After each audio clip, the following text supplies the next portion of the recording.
things you did not know about The Jungle Book. It was released October 18th, 1967. It made $378 million on just a $4 million budget.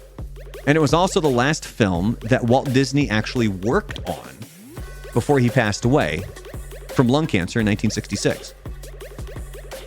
Also, did you know that you've probably been pronouncing this character's name incorrectly? Mowgli? Say it. Mowgli? Apparently that's not it. So isn't that how he says it in the movie, Mowgli? And that's the thing. So it said Mowgli in the movie, and I believe pretty much every live movie, but Kipling did, as sort of an author's notes to his collected works, he explains all the different names and what they mean and how to pronounce them. And under Mowgli, he says, first of all, like there's a lot of people who thought that it meant frog. It doesn't mean frog, at least as far as he knows. It was a name that he completely made up.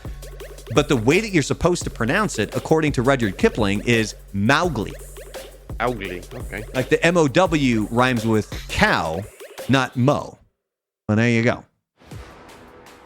Now, the Vultures, do you know who they were supposed to be?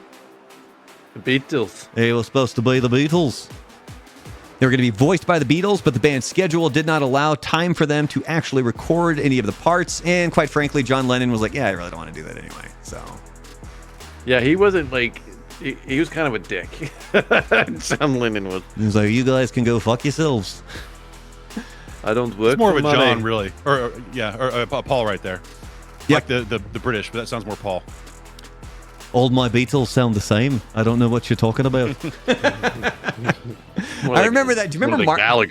Do you remember Mark and Brian, the old the radio show? So I just remember one of them. They were talking about how he's like, yeah, I do an impression of the Beatles, and the other guy's like, which one? He goes, all of them. He goes, okay, do Lennon. Hello, I'm John Lennon. He's like, okay, now do McCartney. Hello, I'm Paul McCartney. And it's just the same accent for all four of them. And for some reason, that always stuck in my head. Saw the guy who did Shaun of the Dead. What's his name? Paul Simon Pegg.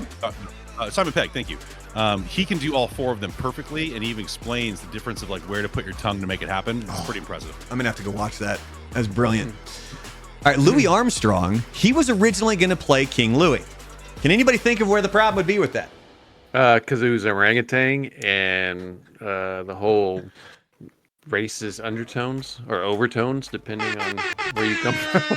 Bingo! Disney was kind of like, oh, like this might be a little bit racist, despite the fact that all of the other monkeys and everything are just a horrible like stereotype throughout the whole movie. Now, people still get bent out of shape about King Louis, though, despite the fact that he is voiced by Sicilian-American Louis Prima. What? So, and if you've ever seen Louis Prima perform, it's like the mannerisms and everything. You're like, yeah, that's Louis Prima. And finally, the movie and music actually started off a lot darker. But Disney went to the original author, Bill Peet, who was writing the screenplay. He told him it was too dark and scary, so they were going to change things. Bill Peet did not take kindly to that, and he actually removed himself from the project.